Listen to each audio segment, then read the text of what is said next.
up, nerds? My name is Leslie Smith. Welcome back to the Nerdy Narrative. On this channel, I like to talk about books and short stories and whatever else I might be reading at the time. I read in a lot of different genres. Mostly science fiction, fantasy, and horror, but I also like to read classics, nonfiction, literary fiction. I've also been known to throw in a comic book or a manga here and there. I just really enjoy reading. As Stone Cold Steve Austin would say, that's the bottom line. On today's episode of Fun, it's Friday. That means it's time for my weekly reading wrap up. That is where I share with you all the things that I have read, am still reading, and what I plan to read next. Starting with what I read. So I did begin and finish Anoka by Shane Hawk. This is a collection of stories that are centered around the town of Anoka, Minnesota, which has been dubbed the Halloween capital of the world since like the 1930s. And reading the note from the author, Shane's never actually even been to Anoka. He just wanted to pick a place to have a story center around, kind of like Stephen King with Derry and things like that. Well, I thought that was neat. The other thing that I really loved about this collection is Shane included a little blurb in the back about each story, why he wrote it, what its theme was. I found it extremely helpful.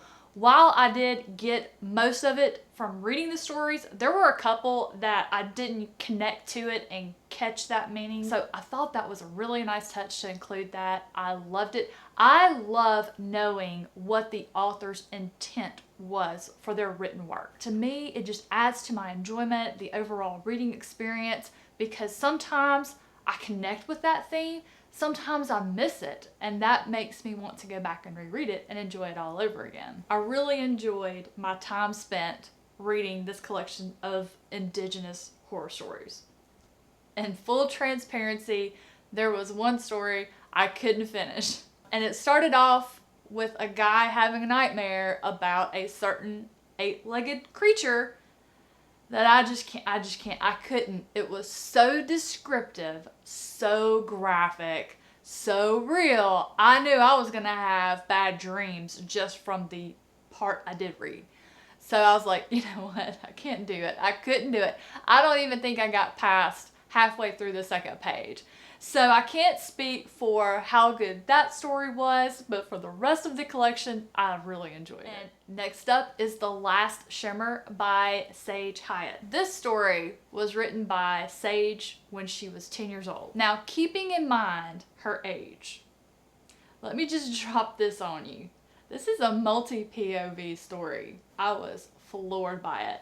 Not only was it multi-POV, it had a beginning, it had a middle, it had an end, and it flowed logically. There were no disconnects, there were never any weird jumps. Everything was covered. I was shocked. I couldn't believe it. I was extremely impressed. I myself wrote a ton as a child and as a teenager. None of it was ever even close to being this good. It is an absolute delightful read for a middle-aged child. Absolutely. I think Sage has a wonderful imagination. I mentioned in my written review that I hope that she kept writing because I looked forward to reading more of her work, and she sent me the sweetest email where she promised me she was going to keep writing, and if she had anything worth sending my way, she would send it my way. And I melted, y'all. It was so sweet. So I would love if you guys pick this up and give it a read and tell me what you think. I also read Things Have Gotten Worse Since We Last Spoke by Eric LaRocca. If you haven't seen my written review on this one on Goodreads, I did not give it a star rating. I could not rate it. I absolutely could not rate it because I could not think of one single person I could comfortably recommend this to. I feel like if I told somebody to read this, they would come back to me angry and then possibly lose their trust in me as a reviewer. And while I'm sitting here actively saying I can't recommend it, I am going to do my job and tell you why, because it may be something you're interested in. Reading is subjective. What I don't like, you might like. I see dozens of new 5-star reviews hitting for it every single day. So one of the reasons I was excited to read this book, besides it being written by Eric LaRocca, who is an author with some of the most beautiful prose I've ever read, The other thing was, it is written in email and instant messenger format. This takes place in the 2000s. Those two forms of communication were very popular. How the author pulls that off, it opens with someone is responding to an ad for an antique apple peeler. So the conversation is between the seller and the person who's interested in purchasing. So of course, like any purchaser will do, Zoe asks Agnes, hey, why are you selling this? And it's because Agnes needs rent money. She's fallen on hard times. She needs money to make her rent. And getting a little bit personal and sharing of information, the two find they have a lot of things in common, and a constant dialogue springs up where they share their instant messenger handles and then they start communicating that way. That all made sense to me. But from here is where it just takes a left turn at Albuquerque, and we don't come back from it, and it makes no sense. I do understand it's a novella. It's a little bit shorter piece of work, but still a relationship that goes this route needs time. It needs a lot more time to be believable. You know, after half a dozen emails and a couple of instant messenger conversations, no one is going to sign a contract to let someone else control them and be dominant over them. She was not portrayed to be in a situation where she would be taken in by someone else like that, in my opinion. But I'll go ahead and admit I already had problems before I got to that because the emails were several pages long, and I get that Eric was using the emails to tell the story, but no one writes emails that long, that eloquent and descriptive. They were written in his writing style, which is gorgeous, but it didn't lend any authenticity to this story because I did not believe those emails. They were not written like these two individuals would write. Not in my opinion. And then the things that Zoe, who was dominant, controlling Agnes, was having her do, they were so over the top, so ridiculous. I could possibly suspend my belief on some of those things happening if this relationship had been developed over a longer period of time. And I'm sorry, but somebody I've never met, you know, I'm not going to try and get myself fired from work. I'm not going to do any of the things that this person asked to do. I just don't feel the characters were written correctly to portray this kind of narrative taking place. And I just know that myself as a female, there were times when I was supporting myself where money was extremely tight. For years, money was tight. I worked 2 jobs for most of my life to support myself, and I would not have ever fallen for this. First of all, I wouldn't let somebody pay my rent so that they could tell me what to do. No, just nope. Next on the list, I listened to Wallflower by Chad Lutzke over on Audible. I have no idea how I got this book. I don't know if I purchased it one day after watching BookTube, which is completely possible. I know Nikki from Dark Between Pages did a review of it, and that is the review that made me want to read the book. So I must have gone ahead and picked it up on Audible. Well, I recently saw a live show with Chad Lutzke over on Nikki's channel, and after I saw that, I really wanted to make it a priority to get to his work. So when I saw that I had Wallflower on Audible, I added it to the TBR, and I'm so glad that I did. Now, I did not care for the narrator, but he wasn't so bad that he ruined the experience. I just didn't like his tone of voice when he was talking like the teenager main character. It just felt like he was trying too hard to get that attitude that teenagers have sometimes, that chip on the shoulder, you know? Okay, this is gonna sound really weird. It's the only way I can think of to describe it. It is the most beautiful story about addiction I've ever read. It made perfect sense. A rumor is going around school about some kids going into abandoned houses, discovered a homeless man in one.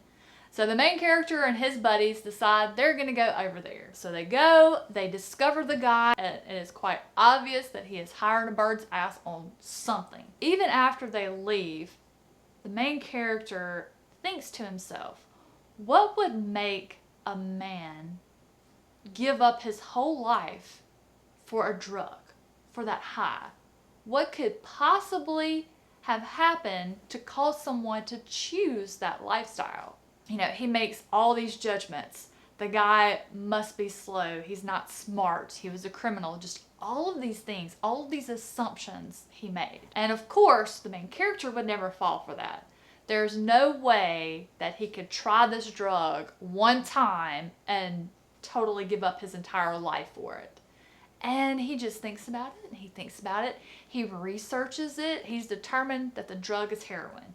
And he researches it. He looks into all of the things that it does to your body over time. He's trying to find out what is so addictive about it. And so he's like, okay, so people are just weak. They decide to just do this over and over. There's no way that an intelligent person who is stable would fall for this and get addicted. And he decides, you know what? I'm going to shoot up one time and prove that there's nothing to it, that it's not addictive. And that is our tale. That is where we start. That is what gets explored. It's so logical. The thought process was on point. It made sense. I was reading it and agreeing with the main character. I mean, it was amazing. Chad Lutzke is one of those who can write a whole lot with few words. And that is a skill that a lot of authors don't have. Robert Jordan, I'm looking at you. What I learned from this experience is I need to read more Chad Lutzke. That's totally happening. On my Kindle, I read the arc for Beverly Lee's The House of Little Bones. I finished that one last week after filming, and oh my word, I loved that book. I loved it. It is definitely firmly seated in my number 2 spot for a favorite haunted house story. What Beverly did that really put the icing on the cake, you know, every haunted house story has something in it, some main malevolent force behind everything that happens. And the author was so awesome in that at the end of the book, and as a sort of epilogue short story, we get the origin story of the malevolent force found in the House of Little Bones, and I just ate it up. I appreciated that extra touch so much because it just really added to the story for me. And what it also did is it gives it reread capability. And a lot of times with horror and thrillers, even people who normally reread books, they don't usually reread those because they know how it ends.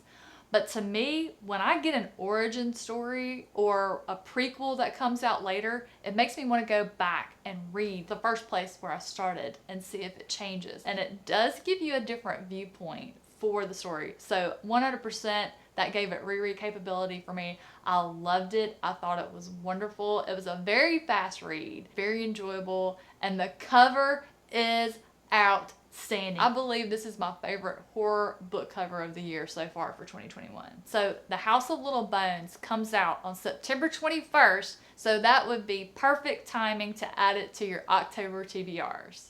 And then my final completed read for this week is East of Eden by John Steinbeck. This book was so good. This is definitely my second favorite classic of all time. I don't know that anybody will be able to top Their Eyes Were Watching God by Zora Neale Hurston, but John Steinbeck really tried hard. So the front flap of this book says it's a retelling of the book of Genesis. I disagree. I think it is loosely based on some of the stories that happen in Genesis with Steinbeck's own spin on it. A retelling to me is an actual retelling of the entire book for the most part. That did not happen here, but I'm not mad at it. I absolutely enjoyed this story about two families back in the late 1800s, early 1900s in the Salinas Valley of California. It was just absolutely wonderful. It had a wonderful message. I loved both of the families that we heard about. I really had characters that I hated. I think I just found my most hated character for 2021 in this book. If you've read it, you know exactly who she is, and you probably hate her just as much, if not more, than I do. I can't recommend this book enough. I can't wait for the live stream that I'm going to have later this month on July 29th with Una and Crypto from the Codex Cantina. So if you're interested to hear more on this book, tune in then for that. So that takes care of all of my completed reads for the week. Let's talk about what I'm still working on, and we'll begin with Best Served Cold by Joe Abercrombie. This is the first standalone that takes place after the first Law trilogy. And I have to say, it felt like coming home when I started reading this book. Joe Abercrombie is just a master at characters, because I fell in love with these characters immediately. And if I didn't love them, I was laughing at them.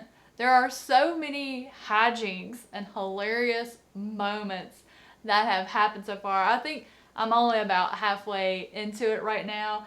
I'm just having the best time. Plain and simple, it's a revenge story. It's one I can get behind.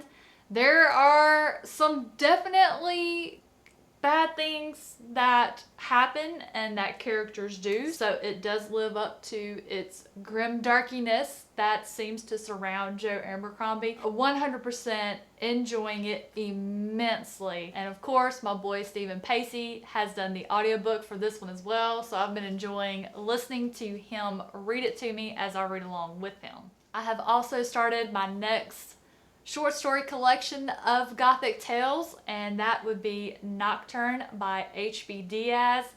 And this might be my favorite collection of short stories I've read this year.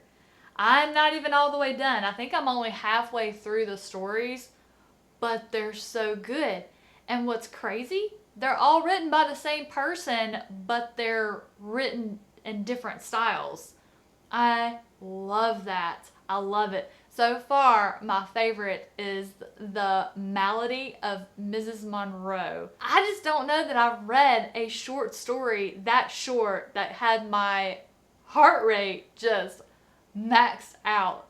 I loved it, but I have enjoyed every story in this one immensely. But I'm halfway through and I'm already thinking this might be my favorite collection of stories that I've read by an author this year. We'll see. Yesterday, I was very excited to get back on the path to the Dark Tower. Book 6, y'all. We're almost there. Song of Susanna by Stephen King. It was such an intense start. I think I've read maybe the first 3 chapters. I'm a huge fan in how Stephen King started this one. Pretty much started right where the last book left off. We're right back in the trenches with our quartet. It's a very intense situation. Emotions are running high. Tempers are flaring. I am upset. I don't know what to expect in this book, but I feel pretty positive I'm gonna have an ulcer or 2 by the time it's over. So earlier I mentioned I read The Last Shimmer by Sage Hyatt. Well, this morning I started her dad's book. That is the Psychics Memoirs by Ryan Hyatt. I'm only 4 chapters in on it so far since I literally just started it this morning. But this one is a science fiction book where our world has been ripped up by some stuff, but not in a post-apocalyptic way, just maybe the start of one. And we have 2 detectives who are trying to find a teenager who actually predicted some of the things that occurred to get them in the situation that they're in so far. It's very interesting. There is a lot of history involved in the first couple of chapters. So if you love history and politics and how those 2 go together or not go together, then I think you might be a fan of this book. But it's still early on. Did fly through those first 4 chapters pretty quick. I'm looking forward to reading more, and I'll update you guys more on this one next week. And then my last final read, I'm reading on my Kindle, and I decided last night that I was going to start The Goners by Elle Stevenson. And my thought was, this will be my Kindle bedtime read, meaning I'll crawl in bed with it, read a couple of chapters before I go night-night. And this book did not allow me to do that. it woke me up because it was so freaking good that I kept one more chaptering. I did make it about 25% of the way through, and then my Kindle battery died and I had no choice but to put it on the charger and go to bed. So as you might have guessed, I am a fan. This is my first book to read by Elle Stevenson. I loved it. This one is about the Baltimore butcher. I think we have a serial killer here. I'm not sure. I'm not far enough in, and there's some interesting things going on with how the chapters are set up, but it's too early on for me to really determine if what I think we have going on here, which is a serial killer, is actually the truth. I don't know, but there are some deaths and there are some murders, and it is a page turner. That's all I can tell you. I fully expect myself to probably binge the rest of it out very soon, like after I finish filming. And that will wrap up all that I'm reading, which is a lot, but that's just how I am. I love to have multiple reads, different genres going. It just keeps that excitement building for the next time I get to pick up that book. When I finish Best Served Cold, because that one I listened to the audiobook in conjunction, it's my immersion read. When I finish Best Served Cold, the next book I'm going to be picking up is Winds of Strife by U.G. Gutman. Now you're probably thinking, Leslie, you just read that a few months ago. I did, but if you'll remember, I also said I wanted to reread it. And the reason why is there is an audiobook for Winds of Strife. It's not available yet. I have, I guess, what would constitute as an arc for an audiobook. I get to listen to the audiobook and review that. I am stoked. And this is the perfect book to do an immersion read with it. The magic system is complex.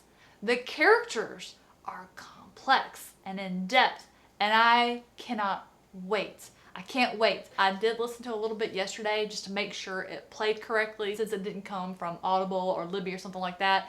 And the narrator, I don't know her name just yet. I just literally wanted to make sure that it played so I could let them know that, hey, I got it and it's working. But her voice sounds amazing, and I can't wait.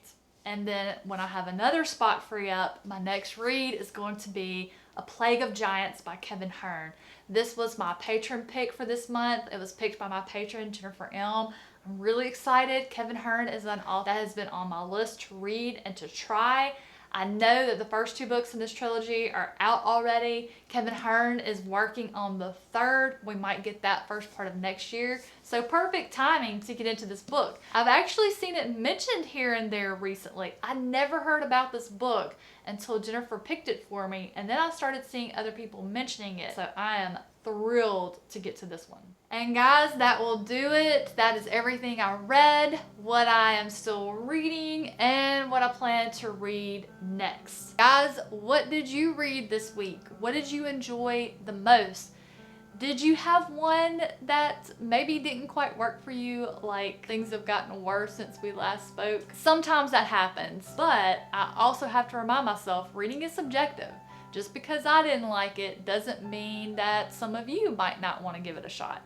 If you do, please come talk to me about it. I have my Discord linked in the description box down below. But that'll do it for this one today. Guys, thank you so much for watching. I am so glad you came.